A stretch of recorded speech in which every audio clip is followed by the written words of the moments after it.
So my presentation, you'll notice that I've added the word visions there. How to use visions and goals to create results that matter. And I think what's important to know about me to begin with is that I use goal setting all the time as part of my leadership coaching tools, and also visioning. And I'm not talking about the very simple style of goal setting. I'm talking about something that really works, which is going to be something that's actually quite different for each of you.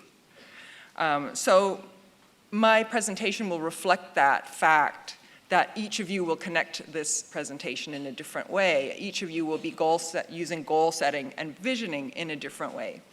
And that's also why I really want to invite your participation. I've heard that you are very good at asking questions. So, so I'm looking forward to that. And there's also going to be some points in my presentation where you're going to have a chance to think and discuss with one of your neighbors about some of the questions I'm asking. And the reason for that is to help you connect with your goal, your vision, whatever that may be. So to start along that thread, I also have another question for you, which is, how many of you have already a cause or a project or a vision? A cause, a project, or a vision. Okay, and how many of you, and it's perfectly okay, how many of you do not yet have a cause, a project, or a vision? Okay, so yeah, I can't tell what the numbers are, but there's definitely quite a few in each category there. And so if you don't yet have if you have a cause, then please use this presentation to build on that. Build on your own vision that you already have. If you don't have one, then please use this presentation to start to find one or start to narrow down. I'm sure you all have some ideas about what that might be. So this can be an opportunity for you to do that. So let's look at the purpose, oops, not that button. The purpose of the session today, 3 points. First of all, to understand the value of having a vision and setting goals. Why would you bother? Why is it important and useful to have a vision and to set goals? Second is I'm going to present a goal-setting tool that I call a well-formed outcome or well-formed goal. So you'll have a chance to learn how to use that goal-setting tool. And then also we'll have a little bit of practice in using the tool. So as I said, applying it to your own causes, projects, or visions. So what's the difference between a vision and a goal? So when I look at this picture, I feel like this could be a vision of a beautiful environment, isn't it? A beautiful place to live, a village. It could be a vision. Or it actually could be a goal. It could be a specific place that I want to go because it looks so beautiful. So if it was a goal, it would be a place already existing. It would be something very real, very specific. I can find it on a map, and then I can go there. But if it's a vision, then this is something that I want to create. Maybe it only exists in my imagination. Maybe it's not real in any way. That's where I'm starting from a vision, something that we can invent and then go towards it. So that's kind of the difference between vision and goals. So let's look a little bit more deeply into the difference between goals and visions. So let's say we have a start point, and then we have a goal, and then you're going to go towards that goal, right? Very simple. And this is real. The goal is specific. You know where it is. You know what it is. And therefore, it's really relatively easy to get to it. So what happens if we look at the imaginary? Then all of a sudden, we use our imagination, and then when we leap up towards the future, we don't know where we're going. We can go somewhere that's never been gone before, and that's what a vision is. A vision is something that we create, And then once our vision is in place, then we can take another goal and we know that we're going in the right direction. So you'll see here I use the word vision and also direction. Because sometimes personally, I don't know if I have a vision or not, or maybe the vision is not yet very clear, or maybe the vision just keeps changing. And so I use the word direction, because then I know where I'm heading, at least in the right direction. And then as I get closer, I'm going to find out more and more what that vision is. What is it that I'm heading towards? So my first little goal is in the right direction, at least. And then maybe my next goal goes a little off track, but I can see where the vision is, and I can see my direction. And so then I can keep going. And I'm placing goal, and then goal, and then goal, and eventually getting to the vision. Okay, does that ever happen? Do you get to the vision? No, right? Because the vision then moves. But we keep getting closer to what we most want. So this is like the agenda here. We're going to work on creating a well-formed goal. That's the primary objective. But in order to get to that, we need to start with your vision. And then I'm going to give you 6 key questions that you can ask in order to create that well-formed goal. So start with your vision. You'll see down at the bottom there, that's my logo. Loving Your Work is my career coaching business name. And to me, it represents my vision, because it means I want people to love what they do. And I think that people can, everyone in the world can love their work, can find a way to enjoy fully and be fulfilled by what they do. And at the same time, people can create work that they love. And when we create work that we love, then we always are bringing forth something that's for the greater good. Because what brings us most fulfillment and enjoyment is always something that's of interest to others. In fact, is a contribution to others. So this is kind of an example of the vision that guides me. And these are some of the points about that. So I used my brain to come up with that vision, right? The human brain is the most amazing apparatus in the universe. No question that we know of. And it is one of our very best and strongest tools for creating visions, because we can imagine. We can create something immediately that's never happened before simply within our mind. And so we're going to be using our minds to create a vision. And then there's another side of this, and that is the heart. So in addition to the mind, we can use our heart. The heart is also a type of thinking apparatus in the human being. So did you know that your heart actually starts beating before your brain is even differentiated, when you're in your mother's womb? So the heart is a very, very useful tool also for creating visions and understanding what matters to you. So in combination, the mind and the mind is incredibly creative, as you know, and can come up with all kinds of things. And then the heart is like a checkpoint. How does it fit in my heart? What does my heart say about this idea? Is it aligned with what I want? Is it aligned with what the rest of the universe also wants? As your heart beats, it is tracking the environment all the time, right? Your heart beats faster in certain situations. Your heart will slow down when it's time to relax. So your heart is monitoring, and you can use that aspect of your heart when you're coming up with your vision. So this is an activity that I'd like you to take part in. And the purpose of this is to help you use your mind and your heart to identify your vision.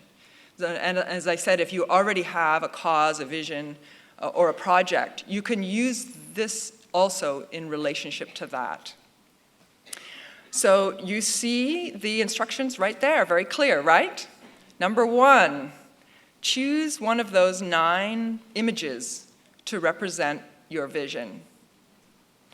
And then once you've done that, talk to one of your neighbors about what that image represents about your vision. So let me give you an example. For me, I chose number 8, the child playing with the waves. And how, to me, that connects to my vision because it's about curiosity. It's about sort of a loving type of freedom to be curious, to move forward, which is what I hope people will do in their work. So that's just a tiny example of what I want you to do. So please go ahead. I'm going to give you about 5 minutes. So please go ahead, choose one of those images, and then tell one of your neighbors how that represents your image, your vision.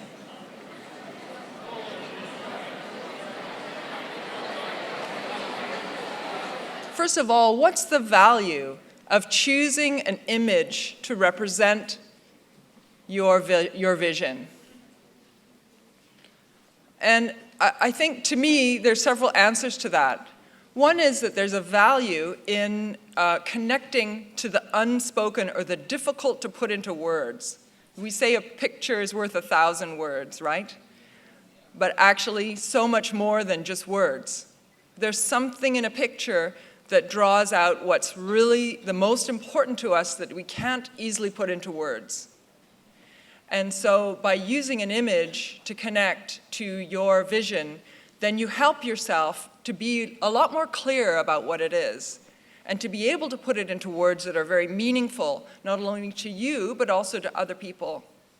So when your vision is more meaningful to you, what's the advantage of that? When your vision is more meaningful to you, what's the advantage? More passion, exactly. More motivation, more clarity about the importance. There was a little video before about focus, right? So when we're more passionate, committed, we can be more focused also. And then what is the advantage of using an image to connect to your vision? What is the advantage in terms of communicating that to others? So others will also be able to connect, right? They'll be able to connect not only with what your vision is, but also in a deeper way, something they can really relate to as a human being. And when we get to the deeper parts of ourselves, then there's a stronger connection between us. You might have noticed that as you connect with people from all different nations, from all different backgrounds. But there's something, always something below the surface that you have in common. And that's what you want to connect to, right? So this is about using images to create a stronger vision for yourself, which is then what's going to guide you towards your goals. So let's move now into the goal setting part. And I'm going to start with 3 essentials of a well-formed goal. These are the most important things that you have to do to have a goal that's really going to work for you. I'm going to introduce the 3, and then I'm going to give you another chance to talk to your neighbor so that you can start to see how these questions might guide you also in your goal setting. So the first question is, what do you want? What do you want? And notice that it is not what you don't want. So if we use my vision and my goals as an example, one of the things that I have as my vision, part of my vision for people to love their work, is that they work in a way that suits their whole lives. So they put a lot of energy into their work, but they also have energy for other things that are important to them. They don't use all their energy only on one thing. So that is something that I want, that I can move towards. I can see when that's happening with my clients, for example. Are they overworking or not?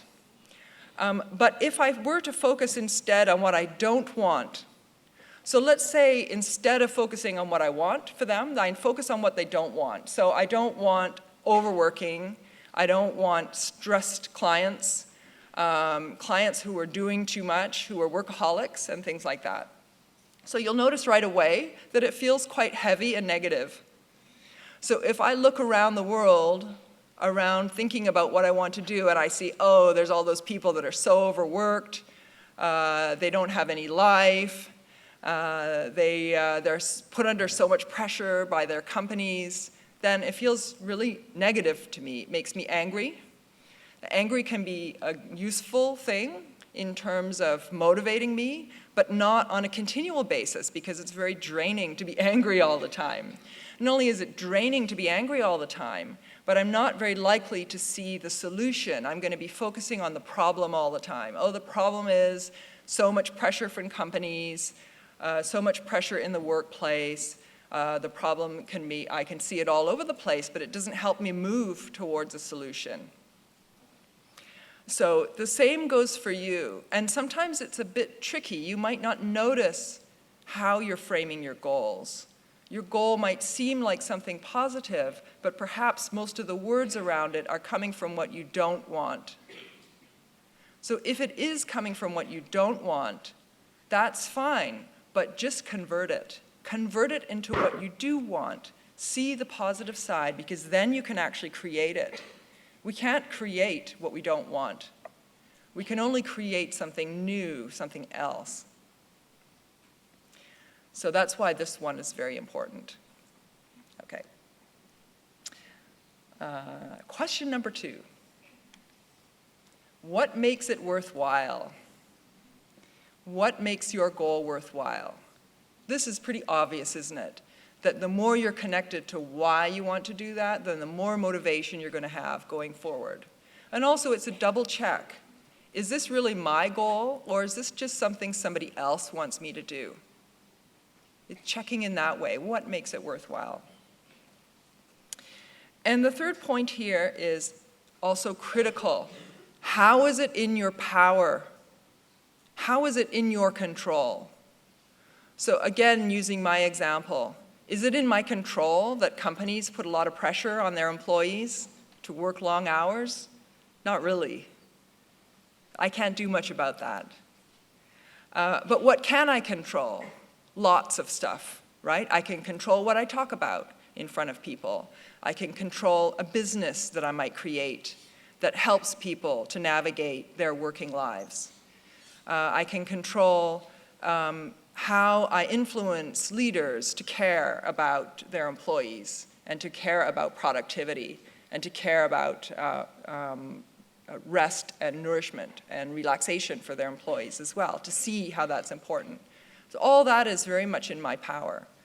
And the more I focus on those 3 things, what I want, why is it worthwhile, and how is it in my power, then the more I can be productive, the more things actually come into reality and not just stay in the imaginary world.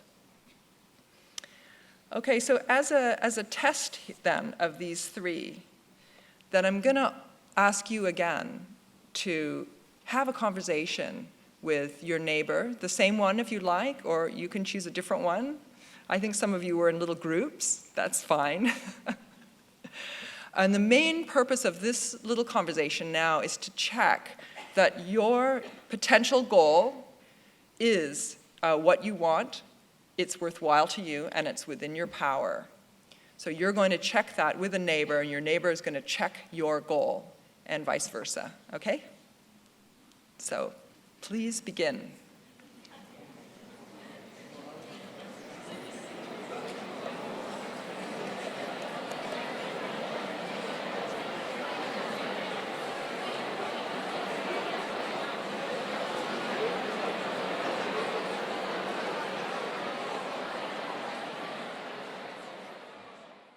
Okay, and I hope, if you have questions about this process, there will be time, right?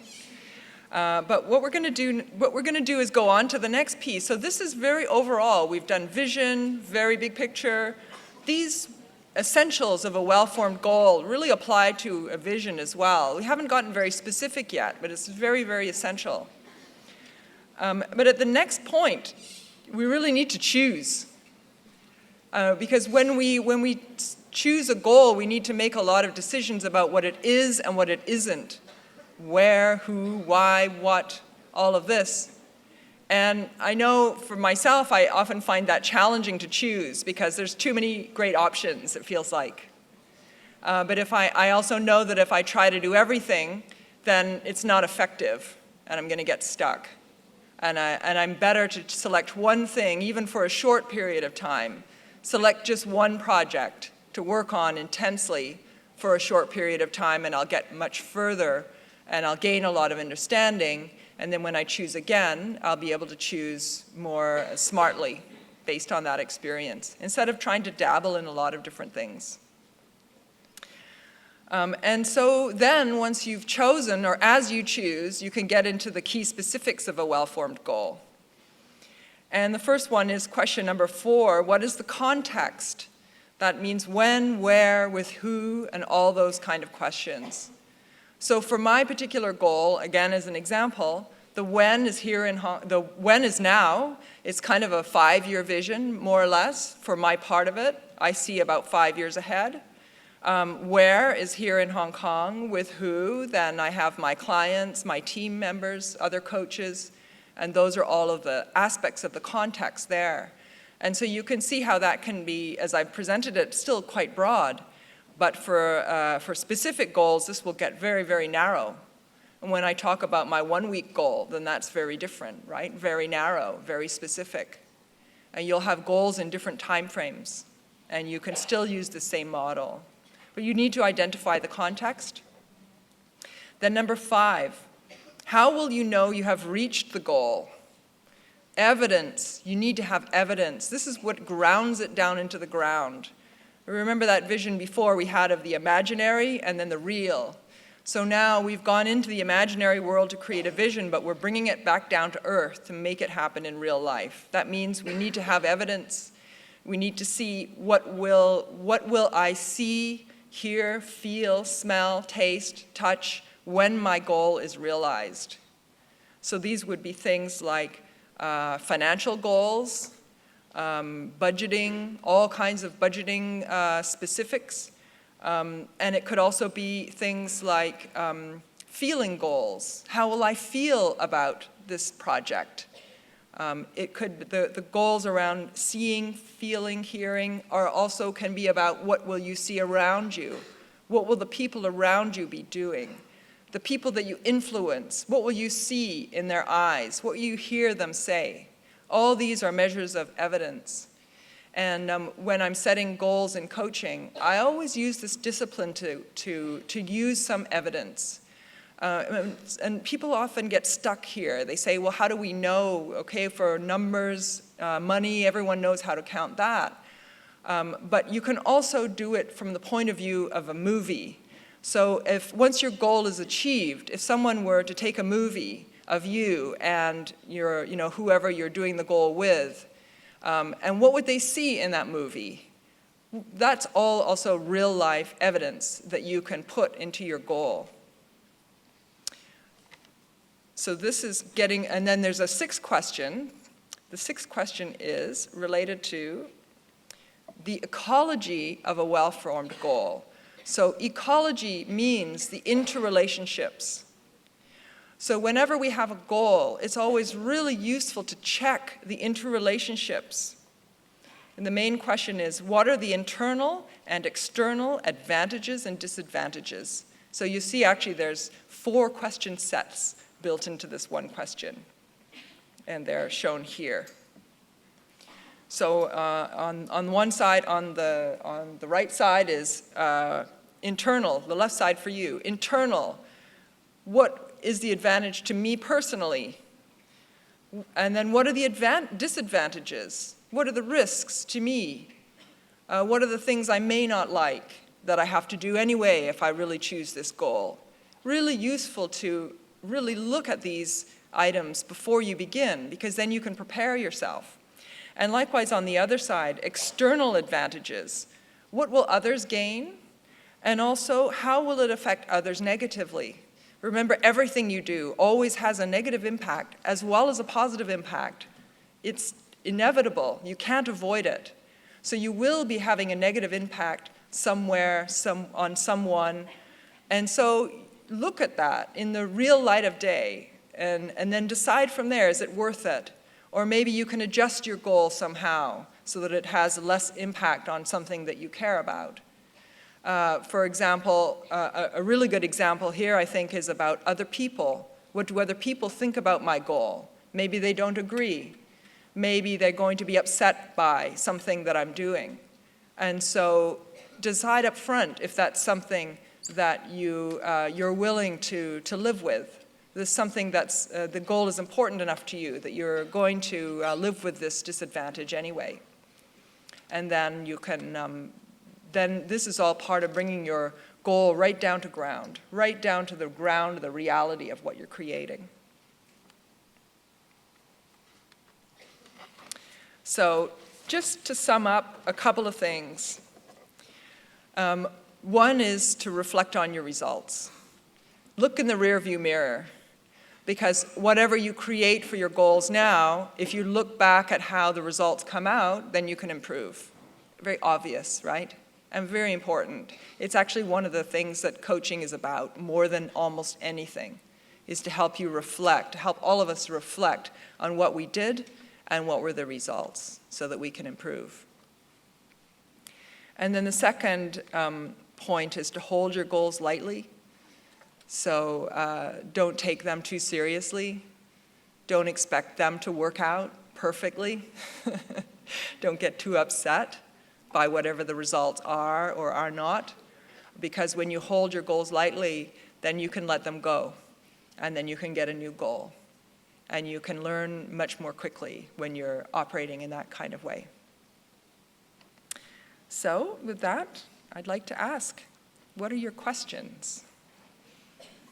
And I think someone's going to help me. Yeah. Thank you, Ms. Spaxman, for your presentation. We are going to start our Q&A session. Hello. Thanks, Angela. My name's Monique. I'm from the University of Newcastle in Australia.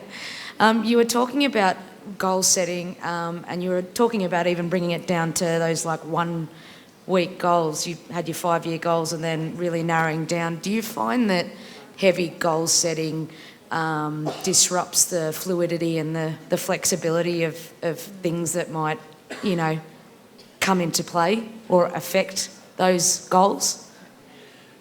Yes. Yes, it does. And that's why hold it all lightly. Yeah. And that's why there's always a paradox. It's always paradoxical about how much structure and how much flexibility you give yourself. And I think there's going to be different points in your life when you want to hold your goals very strongly, and other times, I think where you are in your life, depending on how clear you are about your vision at a particular time, that you might be actually very, very strict on your goals. And at other times, when you're a bit lost or you're in a period of readjustment, then you might be a lot more loose with them. Yeah. Okay. Thank you. Thank you. Next question, please. Hello, thank you for the speech. It was quite inspiring. My name is Alexandra. I'm from Romania, representing the University of Groningen of the Netherlands. And from what I understood, it's all about being a disciplined person in the goal setting. But I personally have a problem with choosing between more passions and deciding which is actually the path you want to go forward with. If you have maybe two things, goals, projects in your mind that you think at the point they can corroborate and can work towards a maybe bigger goal or vision in the future. But at a short-term achievement or time, how can you choose a path between two things? How can you choose? Well, I think what you said about combining them at least conceptually for a bigger picture is a great way. Sometimes that will work. You can just combine them as long as they're close enough. For example, in myself, I do career coaching and I also do leadership coaching. And I find them close enough because I'm working towards the same vision, although they're actually separate businesses. But I still can do both. And then I need to have support in order to do all of that, so I can't do it alone. In terms of choosing, You know, again, it kind of comes down to reflection. I really just suggest that you spend some time with it. So journaling, you know, that's one thing I almost always do when I have a problem is I write it down. I write down stream of consciousness, what's in my head, what do I think, this, that, pros, cons, everything. And then things start to get more clear. So this is the left brain way, and the right brain way is drawing, painting, paint a picture, and then see what you can draw out that's going to give you clues. So you might start with a kind of instruction to yourself. I must choose. If I have to choose, which one will it be? Okay, thank you very much. Thank you. Next question, please. My name is Roni. I'm come from Indonesian Islamic University. My question is that what if you nearly reaching your goals but you know the goals is have up and downs. If you can get a hurdle and everyone is betraying you, they are leaving you, they didn't have confidence in you. What should we do? You're saying you're not sure if you're going to reach your goals. No, I'm sure that if we are striving for the goals, but you know the goals is ups and downs, right? And if we as a team, maybe if we as a team, but everyone didn't have any confidence when we are down, and what should we do? And if everyone is betraying you? You don't have confidence that you're going to reach your goal as a team. Is that it? And how do you build your confidence? I believe the question was if other people are doubting your confidence. Oh, other Yes. people are doubting you. Yeah. Okay, well then that's easy. Find some friends who support you.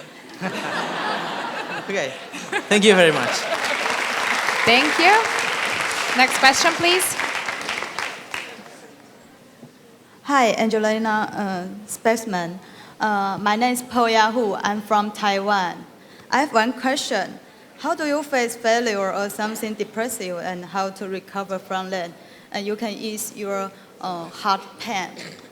I'm sorry, I couldn't catch that. I mean, how do you face failure Failure and something really depress you?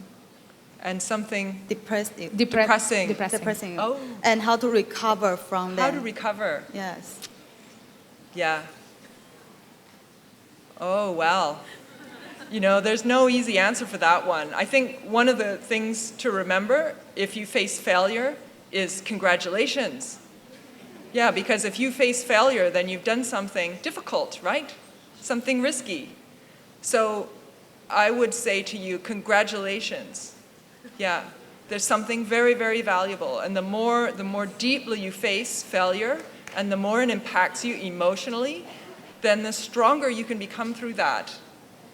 And what you need to do is you need to feel it. Feel it. Yeah, so don't think about it. You know, the trap we fall into is we think, oh, I'm such a loser, and everything went wrong, and why did I? And this is all in our head, right? The stories we're telling ourselves.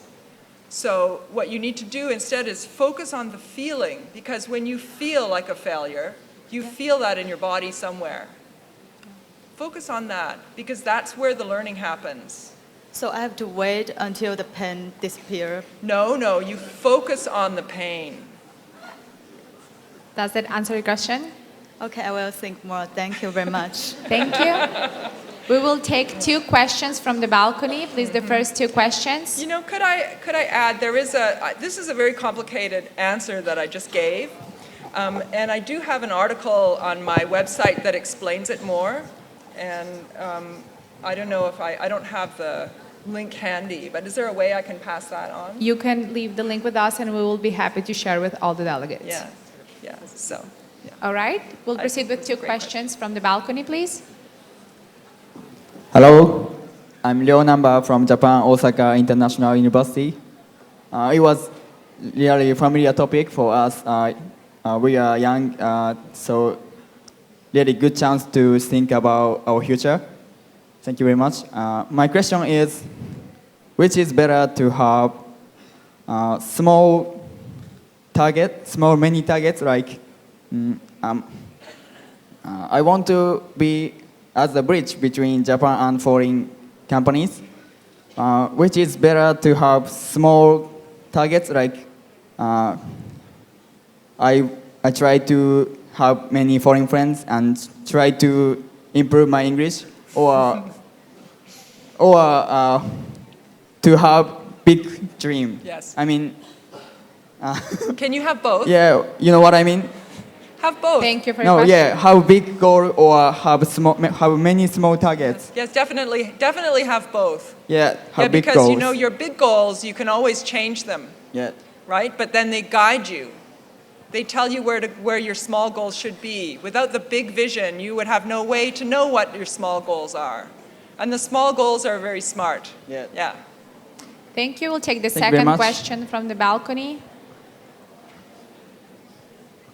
Hello, I'm Ida from Malaysia.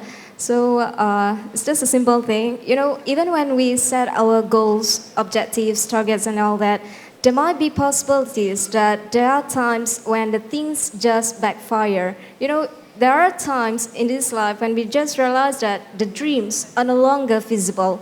So in this case, my question is, how do you deal with it? Does that make you a loser when you realize that your directions are no longer visible?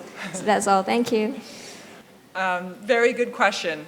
And it's the kind of question that I think we never solve this in our lifetimes. But the response is similar to, you know, the feeling of failure. The more you feel that, the more quickly you recover and the stronger you become. So that's it. There's no magic here. Have the experiences. Take a risk. Take a risk it's the right amount for you. Have an experience. And then feel that experience. And notice when you feel hurt or depressed, that you're actually okay. It's just a feeling. Thank you. Next question, please. Hi, my name's Alexander. I'm coming from University of Technology, Sydney. Basically just asking, I mean, so many times we sit down, we set goals, we think, this is what my goals are. And we sit down, we write them down, and we shut the book and continue going on doing our daily lives. You know, we get sidetracked. How do you keep them relevant? How do you keep them in your head? How do you say, this is my goal, I want to do this today, because that heads me towards my vision. Yes. Here's a practice that I recommend. 5 minutes every morning. What are my goals for the day? Because your goals for the day have been selected to fit with your goals for the week, Okay. right? And your goals for the week are selected to fit with your goals for the month. Okay. And those are selected to fit with your vision. So you might have, maybe you have an hour a week, a month, and then half an hour a week, Monday morning or Friday night, or something like that, and then 5 minutes every day. So it's like Yeah. make a ritual out of it, something like that. Yeah, make a ritual. It's a very easy one. You can have your morning tea. Beautiful, thank you. Thank you. Next question. Hi, my name's Claire from Swinburne University in Australia. And I was just wondering what advice you have if you lose your vision along the way. Sorry, I can't hear you. I was just wondering what advice you have if you lose your vision along the way. How to get, if you've still got the passion, but you've got lost in your vision. You've got lost in the vision. Yeah. So you have a passion for something. Yeah.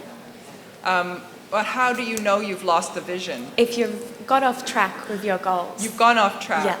Oh, your goals have gone in the wrong direction. Exactly. And then you suddenly realize, what am I doing? Exactly. This isn't what I wanted. Right. So as soon as you realize that, you're already back on track. Okay. Right?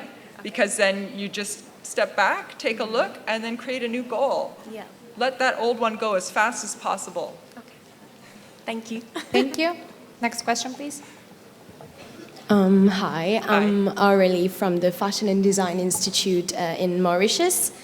And I wanted to know, for me, for example, when you have a goal or a vision, it has to be, you have to be serious about it. It's something very serious, when you're passionate about it. And you are telling that we have to, take it lightly. And I wanted to understand, what do you mean by that? Oh, okay, great. Yeah, actually, very often accomplishment or higher accomplishment in life means paradoxical concepts. So when we think of something light, and then the opposite would be heavy, right? And then we have serious, sounds similar to heavy, doesn't it? But of course we want to take things seriously, but we can also do that at the same time and have it be light. So I guess it's what's the difference between serious and heavy? Serious is important, right? But important doesn't mean that we have to be under it, sort of, struggling under it. It doesn't have to be a burden. Yeah. So that's what I mean by light. Yeah. It can, it can be a joke when you don't make your goal, right? Oh. Okay, thank you. Thank you. Next question, please. Hello, my name is Tatiana Peláez Jiménez. I'm from Colombia, South America. And I'm very clear with the goals, and the questions definitely helped. I want to help immigrants on detention centers their only crime has been overstaying, and return them back home with good opportunities. And I thought about it, I don't have any power, and being a leader, the only power you can have is maybe a group. Therefore, the most important person might be my first follower. Therefore, as a leadership coach, what would be the best way of getting my first follower to get my big group? Your first follower, yeah. So this is actually about expressing the vision, isn't it? Because when you have a vision and when you express it wholeheartedly, and when the vision is connecting to something that a lot of other people want, it's connected to a universal value. And then people will see that and want to follow you. So get your vision and then start expressing it in whatever way makes sense to you. Nowadays, very easy to express a vision in public, right? Does that make sense? Yes. Thank you. Thank you. We'll take 2 questions from the balcony now.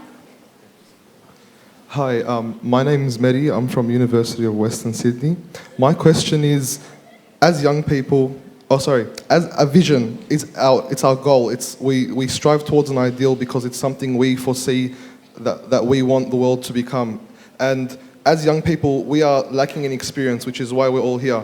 So I was asking, how do we protect the sanctity of our goals, given that as we age and we experience new things and then therefore have different perspectives, we kind of don't lose the root cause or don't change our goal in a way that too much changes what we initially started to achieve? Yeah. Thank you. Thank you. It's another really wonderful and difficult question. Because it's something that it's not just young people that face that. That's something that we all face throughout our lives. And basically, it's the difference between operating based on fear and operating based on hope or creation. So every time we slip into fearing for our future, then we can get into these negative patterns, as I was describing, about what we don't want. And then you start to step back into smaller goals that are not really meeting your vision anymore. And so we need to keep moving ourselves forward, reducing fear, reducing our own fear whatever way we can, and also keeping in mind whatever is the positive thing that we're moving towards. Another advantage of having that what I want thing, the positive thing, is it'll help you to see that where it already exists all over the world. And so this is another way to encourage yourself to notice where what you want already exists. It already exists all over the place. And then you can use that as an encouragement to see how you can grow that, you can create more of that. Thank you. Next question from the balcony. Hello, my name is Shay, and I'm from Nigeria. I'm a delegate from Coventry University, United Kingdom. I'm sorry, can we please have silence in the audience, as it's very hard to hear? Thank you. Yeah, thank you for your inspiring talk. My question is I just want to know if there's a single solution to goal setting, considering the fact that different people have different personalities. Some are more driven than others. Some are workaholics, some are shy, some are fearful. So is there really a single approach like, oh, this is how you do it to goal setting? How about the differences in personalities that they're just who we are and they will hinder? So one formula may just not work for everybody. Yes, there is absolutely not one formula. I would say there might be some overall structures that can guide you, but at the end of the day, you need to figure it out for yourself. And I can tell you honestly, when I first started my coaching business, I didn't like goals at all. I didn't set goals because I found them too scary. And what's more important to me is to reduce fear so I can take positive steps forward. So I didn't bother with goals, I just had a vision. And then I had actually kind of hidden goals in terms of how I actually used myself, how I actually spent my time moving towards those goals, which I never spoke about because they made me scared. So, this is where you and others can use these tools in the way that supports you. Always check, is this supporting me or not? Is this making me feel more confident or not? And then adjust accordingly. Thank you. May I remind you to keep your questions as concise as possible? Next question, please. Hello, my name is Rachel from the University of Western Sydney. I was just wondering, from your personal experience, what sort of techniques or practices do you have in place to overcome barriers that could prevent you or hinder you from reaching your goals? I pay a lot of attention to my daily routine, and I exercise every day, and I also meditate every day. Because when I do that, I find I can be much more clear, less fearful, and clear and aware. I'm aware of much more when my mind is properly exercised, like my body. Yeah. Bedtime, of course, very important too. Thank you. Thank you. Next question. Okay, thank you, madam. My name is Du Yongjia. I come from Xiamen University in China. I think you advise us to think about 3 items before we make a goal, namely desire, meaning, and ability. And my question is that, what should we do if we can think that these 3 items conflict with each other? For example, if I really want to do something and I know it's meaningful, but I don't have enough ability yet. And in this situation, should we make these things to become our goal or not? Thank you. Yes, what I would suggest is that you keep the vision, keep the goals. Well, you might need to reduce the goals to align with something where you do have ability. So find a match of all 3. There would be something in your goal or in your vision where you have an ability to work on that. And the things that you don't have the ability, don't worry about it. Unless you specifically want to learn those things, you have a drive to learn them, then go for it. If not, just narrow down to the piece that you can do. Okay, thank you. Thank you. Next. Thank you. Let me to introduce myself. I'm Kun. I am a lecturer of music education at Yogyakarta State University, Indonesia. Firstly, I would like to say thank you very much for your wonderful explanation about goals and vision. But I'm wondering about the content.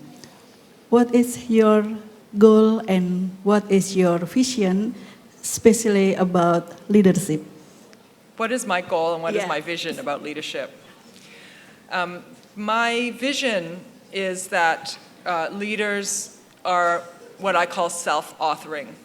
So leaders lead based on what they most want and what they're creating, what they want to create. Self-authoring, it's called. It's actually a stage of human development. And so that's my vision. My goal is to reach more leaders, and particularly the leaders that are in that transition of expressing themselves fully in the workplace. So I think a little bit connecting with some of the other questions here, I think often as adults when we go into the workplace, then we start to focus back very much on our survival needs, And so I want to work with leaders who are tired of that and that want to do something more meaningful and therefore are ready to look at being authors of their own futures. Okay. Thank you very much. Thank you. Next question, please. Hello, I'm Hong Yuxiang from China Medical University, Taiwan. You once mentioned that one of the first of your 6 questions is ask yourself, what do you want? I wonder if you meet someone that don't even know what they want, what will help you? If you don't know what you want, then you need to take some time. This is really, really important. Because if you don't know what you want, then you'll be filled in with what other people want, right? And that's very natural. That is how we all begin as human beings. We want what our parents want, what our peers want, but the next stage of development to go through is to find out what you want. So in order to do that, it may be that you want to take an adventure, get out of the restrictions of your current life, whatever is keeping you in a narrow framework, so that you can open your eyes to more experiences and then discover what it is that you want. Thank you. Next question, please. Good afternoon, madam. My name is Iris. I'm from mainland China. And my question is, you said our goal is not what others want us to do, but what if, unfortunately, your goal is definitely to want to win others' approval, and how you define others' effect on your life? Thank you. Yes, great question. Yeah, because most of us are programmed to want other people's approval, and it's a natural aspect of being a human being. And I think a little bit paradoxically, a good way to get beyond the need for other people's approval is actually to figure out exactly how you can get more approval. So, for example, I was saying earlier, find some friends who support you, right? Mm-hmm. So this is the same kind of thing. If you're seeking approval all the time, obviously you need it. It's a human need. So rearrange your life so that you can get that approval more easily. Maybe you have a group of friends who tell you how much they approve of what you're doing. Thank you so much. Yeah, good afternoon. I'm Paul Francisco from a university in northern Philippines. My question is, you made mention a while back that context is one of the considerations. How about if the context becomes problematic because it's very unpredictable? People change so fast, even the context, the setting. As an expert about leadership, what is your best advice in order to keep track with the vision if the context becomes unpredictable? I think your vision may not need to change when the context changes. It just means that it may be further off. I think that's what you're saying. When things get more challenging and then the vision seems more difficult given the circumstances, then I think your vision can stay the same, but it's the goals that are going to change. So then you have some decisions to make. Are you going to stay within that context? Or are you going to adjust your goals to be realistic within that context? That's the decisions you need to make. And the goal that you set, I often think of it like an elastic band. You want the goal to be, if you're stretching an elastic band, if you just keep it limp, there's no energy. You want it to be a little bit stretched, but you don't want to break it. Right? So if it gets very challenging, your elastic band is stretched too far, so you need to reduce your goals to the level where you can handle the challenge without it breaking you. Thank you. Next question from the balcony, please. Okay, Bismillahirrahmanirrahim. My name is Umi from Brunei. First of all, I appreciate your presentation, and here is the situation. Since the Student Body Council is organizing an event, and their vision is about to finish the event on time. So the problem is, if the person which is he is very important, but then he is ego, stubborn, big-headed, and arrogant, is not cooperate with the schedule and the committee. How would you suggest to overcome this situation? Yes. Thank okay. you. Well, one way to address that would be to change your vision. It's because the vision of having the event end on time is very narrow, very specific. How about you change your vision to it being an event which is rewarding for everyone, or something like that?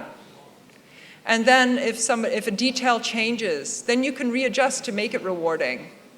You can always, there's always a lot of different small things you can do to make it reach a bigger vision rather than a very narrow vision. Thank you. Next question, please. สวัสดีครับ Hello my name is Sukit top is a long name. I will go to quickly. Actually, I will ask question similar but she asked, and unfortunately she did ask. But I would like to tell something to everyone. Can I? Please Just a keep it short. very short. Yes. The first one, excuse me, ladies and gentlemen, is the first one. I would like to bring your smartphone and see on your keyboard. Can you do for me? Bring you see on your keyboard on your smartphone. Yes. Because I would like to tell something to you. If you lose the confidence to aim a goal, of course, confidence is very important to achieve a goal and achieve a vision. So you have to connection with a friend and connection each other. So I would like to let you know. See your keyboard. Okay, you will see. I always stay with you, and I always be your friend. Never lose your confidence. Thank you very much. Thank you. We'll take the next question. Heather from Edith Cowan University, Perth, Australia. When planning a goal, how do you get people, potential sponsors, to support your vision or goal to make it successful and a sustainable project? So like, who should we approach to create awareness and get financial support? Who should be approached? Yeah. Yeah, do you want me to give you their email addresses? No, just like examples, like, of the type of people. Like, I think, as I was saying to somebody else, to publicize your vision, especially the biggest aspects of it, but also you could publicize the specific aspects. And then this is a way of attracting people to the goal, rather than, and it's more efficient, to have people attracted to your goal rather than kind of guessing who are the ones that are going to support. Yeah. It's in marketing, it's the funnel process. So we attract. We communicate with this many people, and then as we get closer to the specifics, then the number of people will narrow down. Yeah. Thanks. My name is Nat. I come from Thailand, representing King Mongkut University of Technology in North Bangkok. Coach, I appreciate what you have done for us. It's inspiring, and I had a question because, I want to know how to frame my goal, but with your method was starting from 0 to n. It means start to the result. But if I could do the result back to the start, wouldn't it be having the same efficiency? Sorry, I don't understand your question. Because I'm not trying to cutting corners, but because your method was starting from 0 to an n, but I'm starting from the n to 0 because it's a math problem. So if I could use math problems here to apply. Well, it's similar. That's why we talk about the vision. And so one technique you can use is to get very, very specific about what is in that vision. Because this is a way of starting at the end. Right? Start at the end, and fill out all the details in your imagination about what that is. Does that answer your question? Yeah, thank you. Thank you. Next question, please. Yeah. สวัสดีค่ะ My name is Amy from Thailand. I have a question then. As a leader, can we have silence in the audience, please? Thank you. As a leader, if the followers don't try to have a vision or goal, how should we do? The followers, if the followers don't have a vision. Yeah, well, hopefully the followers will share the leader's vision. Oh, this is what you're saying, the followers. So you may need to broaden your vision. Yeah. You must have a vision that's attractive to followers. Otherwise it won't work. So either your vision needs to change, or your vision needs to be bigger, maybe, or your vision needs a different set of followers, maybe. Thank you. Next question, please. Hi, I'm Ina from Sichuan University, mainland China. Yeah, I was also a little confused at your last sentence in your presentation. Hold your goals lightly. Yeah. But because those speeches we have enjoyed in the morning and yesterday. We were told to never give up, go back to your heart and follow your heart, keep persistence, which is making me a little puzzled. I see. So my question is, what's your opinion on the balance between hold your goals lightly and hold your goals tightly? Yes, Thank tightly you. or lightly. Yeah, exactly. Exactly. I think everyone knows the answer. You know, I can hold the microphone like this, right? Yeah. Tightly. Yeah. Takes a lot of energy. Yeah. And I can equally hold it like this. Yeah. You see, I still have the mic, but it's light. It takes much less energy to hold it like this. And this is what I mean by lightly. You know what? You will eventually drop your goals, right? A lot of your goals are going to drop. And so don't put so much angst into it. You know, we expect you to fail. If you didn't fail, you didn't try hard enough. Actually, that's a judgmental thing to say. But when what I mean, because all of us have our own limit of how much we're willing to risk. And that's totally fine. I think we all can be aware of what is the risk we're willing to take. But if you're so scared of risking that you're holding on with both hands, you're wasting a lot of energy. And then you're not often looking around. What else could I do? If this way, I'm more open to other options. Maybe there's a goal over here. It will be so much easier. And instead, I'm just like this. So it's a balance. Thank you. Next question, please. Hello. My name is Charles. I'm from the Sultan Idris Education University, Malaysia. Okay. And you have some fans, Fan apparently. club on the balcony. Okay, yeah. I was listening to your speech. It was a wonderful one. Okay. So my question is, how does the subconscious and conscious mind plays an important role in our life and lead us all to success? Yeah. The subconscious and the conscious. Well, as you probably know, the subconscious does most things, right?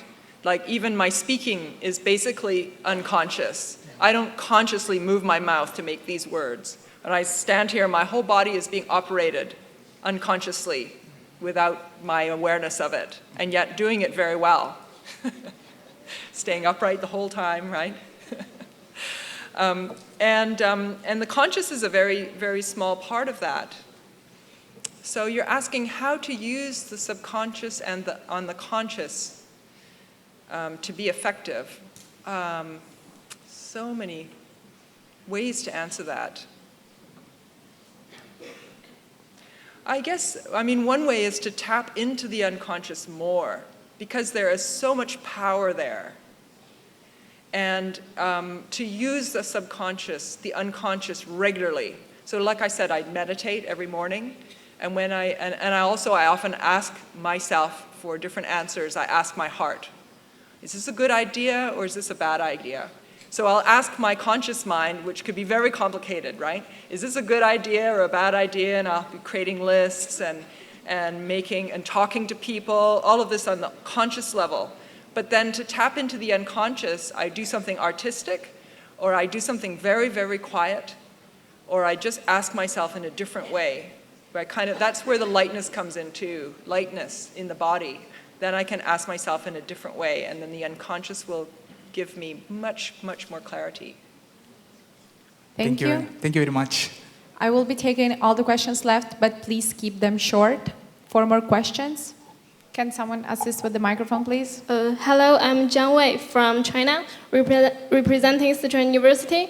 You said that we should find some friends to support us to build confidence. And I think a good team is very important to achieve our goals. Sometimes I find it quite difficult for us to find our suitable team member. And what's your opinion about it and how to solve this problem? I think that, I agree with you. It's very, very important for you to find supportive friends, colleagues, associates, team members. And oftentimes those people might be lacking in the kind of skills or practices that will help you to support each other. So, basic communication skills that are related to coaching can be very, very useful to practice, to learn and practice. For example, listening to each other. There's a practice where you sit together in a partnership, two people. One person speaks for 10 minutes and the other person only listens. And then the other person recaps what the first person said, summarizes what the first person said. So it's a very, very simple activity, but it's a very easy way to get support through listening to each other and practicing the skills of listening and learning from each other in a much deeper way.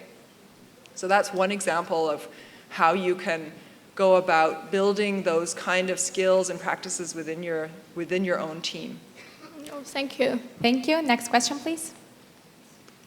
Good afternoon. My name is Meiji. I come from Thailand, but I'm representing Nanyang Technological University, Singapore. So it seems to me that nowadays people are much affected by the societal value when making decision in life.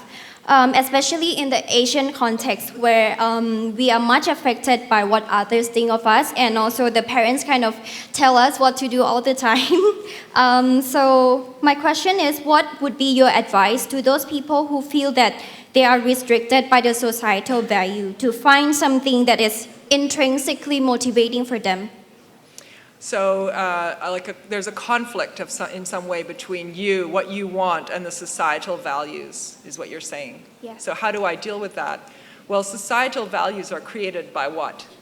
By people, right? And so they're changing all the time. They're not static.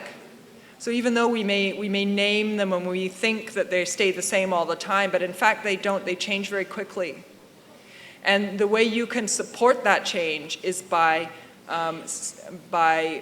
keeping associations with people that agree with you. So whatever your values are, or you want your values to be, then find other people that agree with you. And then suddenly, within that small group, you have a new culture. And then this culture can spread. Thank you. Thank you. I will be taking the two last questions as stated before. Next question, please. Hello, I'm Sharon. I'm from Taiwan, representative of National Donghua University. And sometimes we will union our minor enemy to fight our major enemy. So my question is, in your opinion, if people have similar vision but different goals in the process, should they get in the group to form into the group, then separate their vision? Oh, yes. I think combining visions is very, very smart and very, not to change the visions, but to create links. So to see the connections between different visions. It's also very encouraging. Like I said, when you focus on what you want, you can see seeds of what you want already existing all over the world. So when you find an organization that has a similar vision to you, but not exactly the same, then connect with them, partner with them. Find out how you can help each other. No need to stay separate, but you might choose to stay separate. It all depends on what is most effective in achieving your vision. So it's just to try to take a balance. Work with them. I would say work with them. I think this is one of the most important cultural values that we need to create, is cooperation. And like you were saying, near enemies, or the closest people, sometimes they're the hardest ones to actually connect with, but those are the most important for you to connect with because they're in the same realm as you. You have so much in common. So it's a practice to find out how you can connect with that in common that you have with them. Thank you. Thank you.